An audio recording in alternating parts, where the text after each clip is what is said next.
Varicose veins కి సరైన చికిత్స కోసం సంప్రదించండి ఎవిస్ హాస్పిటల్. నమస్తే రవ గారు. నమస్తే జయ. చందమామ కథ ఒకటి చెప్పుకుందామండి. పూర్వం ఒక పల్లెటూరులో ఓ రైతుకి ఒక కొడుకు ఉండేవాడు. వాడి పేరు రాఘవులు.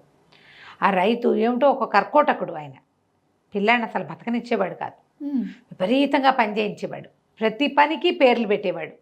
ఏం చేసినా సాటిస్ఫాక్షన్ లేని నాన్నల్ని మనం ఇప్పుడు కూడా కొంతమందిని చూస్తామండి. అమ్మలు కూడా అంతే. కొంతమంది అమ్మలు ఉంటారు, ఏవి చేయనివ్వరు, ఏం చేసినా పేరు పెడతారు, దానికి కాల్చుకు తింటారు. చేస్తే చేసేవంటారు, చేయకపోతే చేయలేదంటారు, చేస్తే బాగా చేయలేదంటారు, చంపుతూ ఉంటారు కొంతమంది. అంటే ఏదో డిస్సాటిస్ఫాక్షను అది పిల్లల మీద పడుతుంది. అయితే విసిగిచ్చేవాడు. గొడ్ల పని, పొలం పని, చచ్చేలా పని చేసేవాడు. వాళ్ళ నాన్నని సంతోషపెట్టడానికి వాడు చెయ్యని పని లేదుట పాపం. రాఘవులు ఎంతో పనిచేసేవాడు. ఆ పక్క ఇంట్లో 2-3 ఏళ్ళ అవతల ఉన్న ఒక అమ్మా నాన్న లేక మేనమావ దగ్గర పెరిగే ఒక పిల్ల రామి, అదంటే వీడికి ఇష్టం.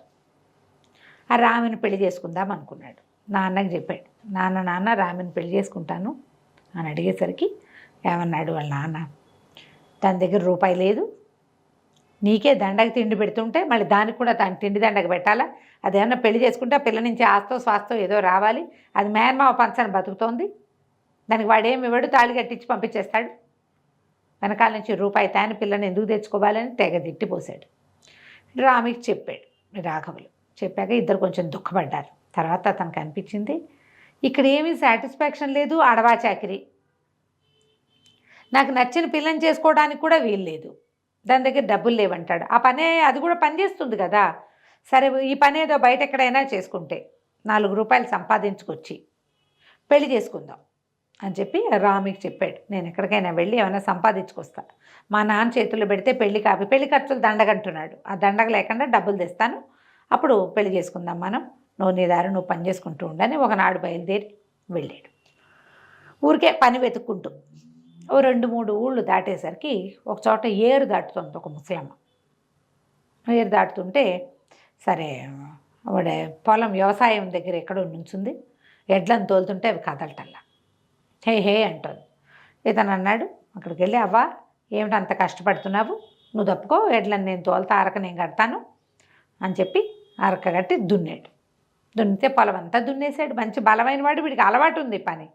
అయితే అవ్వంది, భలే మంచివాడివిరా నాయన, దారి పడేవాడివి, ఏదో పని చేసి పెట్టావు, ఎక్కడికి బయలుదేరావు మనవడా, ఏ ఊరు ఏమిటి అని అడిగింది.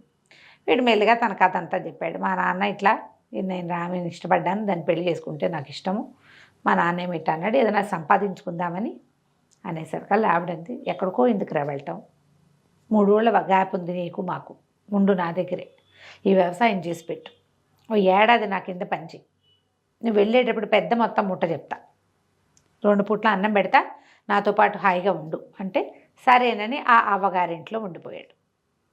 ఆవిడకి వ్యవసాయ పనులు చూశాడు, గొడ్ల పని చూశాడు, ఇల్లు వాకిలి వాళ్ళ నాన్న దగ్గర చేసేవాడు కదా, ఈవిడ చక్కగా 2 తిట్లు తిమ్ములు లేవు, నాన్న తెగ తిట్టిపోసేవాడు, ఇడేం లేదు, హాయిగా వంట చేసి పెట్టేది, కమ్మగా కడుపు నిండా భోజనం పెట్టి వీడిని కొంచెం పుష్టిగా తయారు చేసింది. ఏడాది అయింది. ఏడాది అయ్యేసరికల్లా అడిగాడు, అవ్వ ఒక మాట, మరి ఊరు వెళ్ళొస్తాను, నేను వెళ్తే పెళ్లి చేసుకుని మళ్ళీ వస్తాలి అన్నాడు. అయితే ఈవిడేమంది, చాలా సంతోషం రా నాయన, వెళ్ళేటప్పుడు బాకెట్లో ఉన్న గాడిదని దోలికెళ్ళు అంది. ఏంటిదండి? గాడిదనా? నిర్ఘాంతపోయాడు. ఏదో డబ్బులు ఇస్తుంది అనుకున్నాడు, 2 పూట్ల అన్నం పెట్టింది అనుకో, చెప్పాడు కదా, చెప్పిందిగా వెళ్ళేటప్పుడు ముట్ట చెప్తానని, మరి ఏమిటి ముట్ట చెప్పడం, గాడిదనా? వీడు తెల్ల మొహం వేశాడు. అక్కడ వచ్చి గాడిద దగ్గర నుంచున్నాడు. ఏం మాట్లాడలే. ఆ అవ్వ మళ్ళీ లోపల నుంచి వచ్చింది. ఏరా మనవడా, గాడిదనిచ్చి పంపిస్తున్నానని అనుకుంటున్నావా, దాని 2 చెవులు పట్టు లాగు ఓసారి అంది. గాడిద పక్కన నిలబడి 2 చెవులు పట్టుకుంటా వెనక్కి లాగాడు. లాగేసరికి అదే ఏ అంటుంది. గాడిద ఎట్లా వండర పెడుతుంది, అది ఏ అనగానే దాని నోట్లోంచి ముత్యాలు రత్నాలు రాలిపడ్డాయి.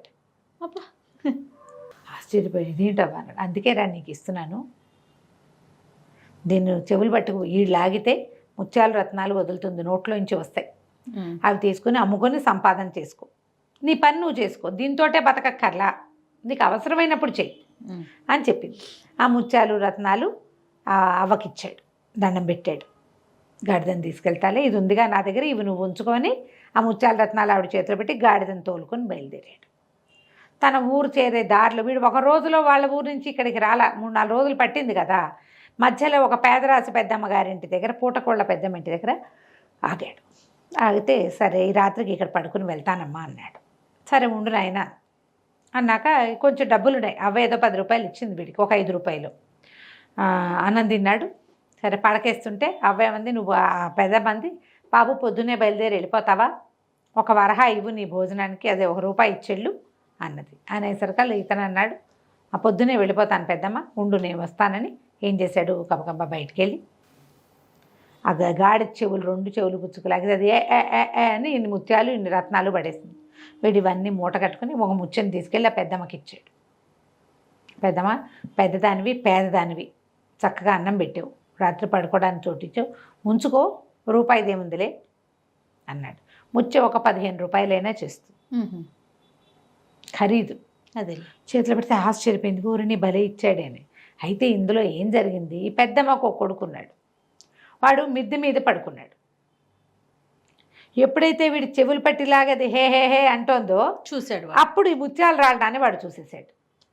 చూసేసి ఏం చేశాడు, తెల్లవారుజామునే ఆ గాడిదని తీసుకెళ్ళి వెనకాల కొట్టంలో కట్టేసి, వాళ్ళతో పిచ్చిగాడిది ఉంది దాన్ని తెచ్చి ఇక్కడ కట్టేశాడు.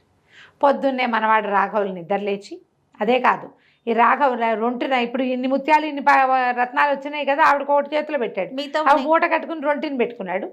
తెల్లవారుజామున వీడు నిద్రపోతుంటే ఈ రాఘవులు వీడు రొంటిని దాచుకున్న అవి కూడా తీసేసుకున్నాడు. వాడు తీసేసుకుని గాడిదని లోపల కట్టేస్తే మామూలు గాడిదని తెచ్చి వాకిట్లో కట్టేశాడు.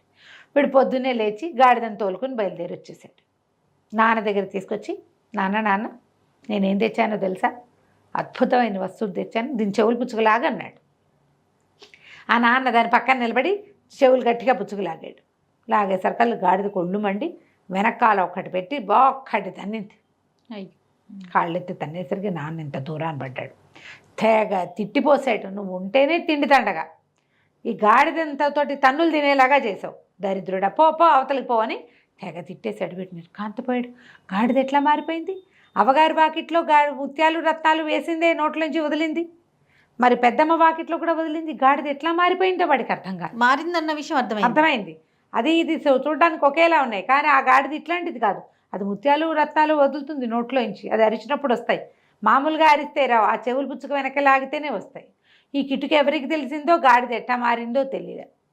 ఇంకేం చేస్తాడు, ఆ గాడిదని నాన్న దగ్గర వదిలిపెట్టి ఏదో బరువులు మోసుకోవటానికి వాడుకోమని ఆ రామికి చెప్పి మళ్ళీ బయలుదేరాడు. బయలుదేరితే సరే ఒక చోట ఒక ముసలాయన ఏదో పని చేసుకుంటూ కనపడ్డాడు. కనపడితే ఆ ముసలాయన కట్టెపేళ్ళు వేస్తున్నాడు. నువ్వేం వేస్తావులే, ఇక పడవ దాటిస్తున్నాడు కట్టెపేళ్ళని. నువ్వు ఇవన్నీ కట్టలన్నీ నువ్వెక్కడ మోస్తావు, నేను మోసి పెడతాను, పడవ దాటిస్తానని ఆ పేళ్ళన్నీ పడవలో పేర్చి ఆ పడవ కొంచెం తోయటానికి సహాయం చేసి పడవ దాటిచ్చి అవన్నీ మోసుకొచ్చి వాళ్ళ వాకిట్లో పెట్టాడు. ముసలాయన అన్నాడు, బోల్డు పనుందిరా నాకు, నువ్వు ఉంటావా అని అడిగాడు. ఉంటావా అని అడిగితే, ఉంటాను తాత, ఏమన్నా పని చేస్తాను, ఇదిగో నా పరిస్థితి ఇది, నాకేమో పెళ్లి చేసుకోవాలి, డబ్బులు కావాలి అంటే సరే ఉండమన్నాడు. సంవత్సరం ఉన్నాడు ముసలాయన దగ్గర. ఏడాది అయిన తర్వాత నేను వెళ్ళొస్తానన్నాడు. వెళ్ళొస్తానంటే ముసలాయన అన్నాడు, వెళ్ళరారా, ఇదిగో అని చేతిలోంచి ఒక కంచం తీసి చేతిలో పెట్టాడు. అదేమిటి, ఒక కంచు పళ్ళెం. నిర్కాంతిపోయాడు వీడు. డబ్బులు ఇవ్వవా తాత నువ్వు అన్నాడు. అనేసరికి, డబ్బులు ఎందుకురా, నీకు అన్నం కావాలి, ఈ కంచాన్ని పెట్టు, కింద పెట్టి హాస్పిటల్ ఇచ్చి కూర్చో, దాన్ని ఎదురుగుండా ఒక మంచినీళ్ళ గ్లాస్ తెచ్చి పెట్టుకో అన్నాడు.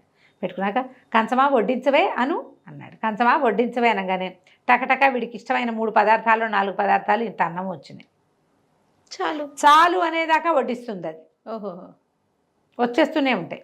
ఈ కంచం పుచ్చుకోరా, నువ్వు మంచివాడివి, నాకెంతో సహాయం చేసావు.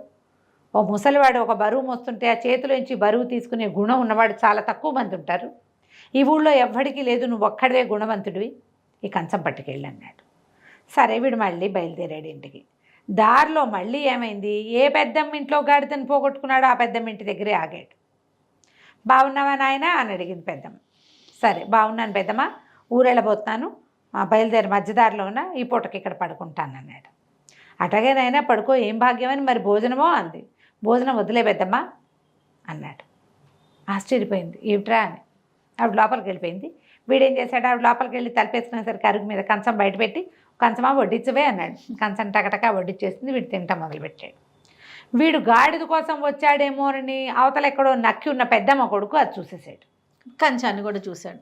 చూసి ఏం చేశాడు, తెల్లవారుజామున కంచం తీసుకెళ్ళి లోపల పెట్టేసి చక్కగా ఇంకో కంచం తెచ్చి ఇక్కడ పెట్టాడు. వీడి ఇంటికి వెళ్ళాడు మన రాఘవులు. ఇంటికి వెళ్ళాక వాళ్ళ నాన్నకు చూపించాడు. నాన్నకు చూపించి కంచం వడ్డిస్తుంది, కంచమా వడ్డించిపోయి అరిచి వచ్చినా సరే అందులో నుంచి ఏమీ రాలేదు. మాట వినే కంచం కాదు అది. నాన్నమ్మ తెగ తిట్టిపోసాడు. ఏడాది గడిపొచ్చినా నీకు తెలివి పెరగలేదు, బుద్ధి రాలేదు, పనికి మాలిన వస్తువులన్నీ పట్టుకొస్తావు, ఈ దిక్కుమాలిన సొట్టలు పడ్డ కంచం ఎంతమంది ఎంగిల్ చేశారో దీన్ని, ఇది తెచ్చి ఇంట్లో పెడతావా, బయట గిరాటి కొట్టాడు నాన్న. వీడేం చేస్తాడు ఇంకా సరే మళ్ళీ బయలుదేరాడు. ఇక బయలుదేరితే ఏమైంది, ఒక చోటకి వెళ్ళాడు. వెళ్తే ఒక ఆయన చెట్టు ఏదో కొడుతున్నాడు. చెట్టు కొడుతుంటే వెళ్ళి చూస్తే ఆయన కొంచెం నడి వయసు వాడు. బాబాయ్ నువ్వు ఉండు, నేను కొట్టి పెట్టాలే అని చెప్పి ఆ చెట్టు కొట్టడానికి సహాయం చేశాడు.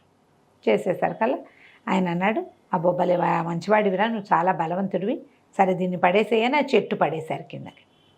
పడేశాక ఆయన ఏం చేశాడు, ఉండరా వెళ్ళిపోతున్నాడు. ఇతను సహాయం చేసి వెళ్ళిపోతుంటే ఉండరా నాయన అని ఓ చెట్టు మీద నుంచి ఒక కొమ్మ అందుకుని తన చేతిలో ఉన్న కత్తితో దాన్ని అట్లా ఇట్లా చెక్కి కొంచెం వంకీ కర్రలాగా చేశాడు.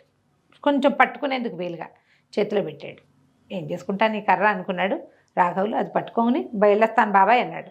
అనేసరికల్లా ఆగరా అబ్బాయి, ఈ కర్ర ఒట్టి కర్ర కాదు, నువ్వు ఎవరిని కొట్టమంటే వాడిని కొట్టొస్తుంది, మామూలుగా నీకు నడవటానికి తోడు ఉంటుంది, చూడు కావాలంటే అన్నాడు. అనగానే ఓ కర్ర వెళ్ళి గాలిని కొట్టవే అన్నాడు. అనగానే కర్ర రయ్యమని లేచి గాల్లో ఎడాపెడా బాధేసింది. ఆశ్చర్యపడి చాలు అనగానే దిగొచ్చి మళ్ళీ నుంచుంది.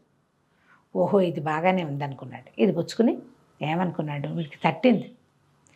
ఆ ముసలాయనకి చెప్పాడు, ఇట్లా 2 సార్లు 2 వస్తువులు నాకు అందినవి ఇలా పోయినాయి అని. పెద్దమ్మ ఇంట్లో మారకం జరిగి ఉండొచ్చు అని చెప్పాడు ఆయన. పెద్ద ఆయన గమనించి ఆలోచించి చెప్పాడు. అక్కడి నుంచి పెద్దమ్మ గారింటికి వెళ్ళాడు. పెద్దమ్మ బాగున్నావా అని అడిగాడు. ఎవరినైనా నువ్వు అంది పెద్దమ్మ. నన్ను గుర్తుపట్టలేదా అన్నాడు. నేను నిన్ను ఎప్పుడు చూడలేదండి పెద్దమ్మ. వాడు 3వసారి ఎందుకు వచ్చాడంటే తన వస్తువు కోసం వచ్చాడు అనుకున్నారు వాళ్ళు.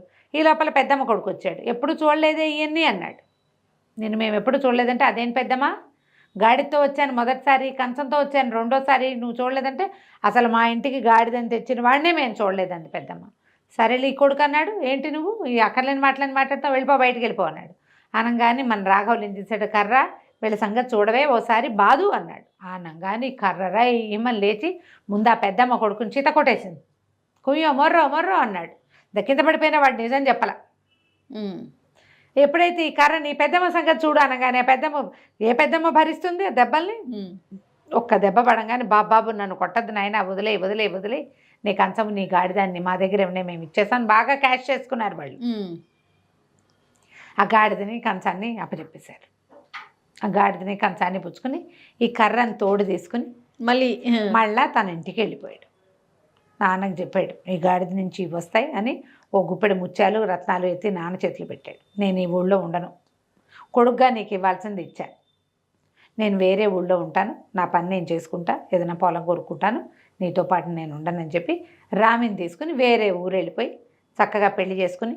కానీ వాడు ఆ గాడిద మీద ఆధారపడి ఉండల, తన పని తను చేసుకున్నాడు. చక్కగా పొలం కొనుక్కుని వ్యవసాయం చేసుకున్నాడు. 1 2 సార్లు ఆ గాడిద చెవులు పిండి రత్నాలు ముత్యాలు తీసుకున్నాడు. హాయిగా సుఖంగా ఉన్నాడు రామ్తో కలిసి. కథ కంచికి మనమండి.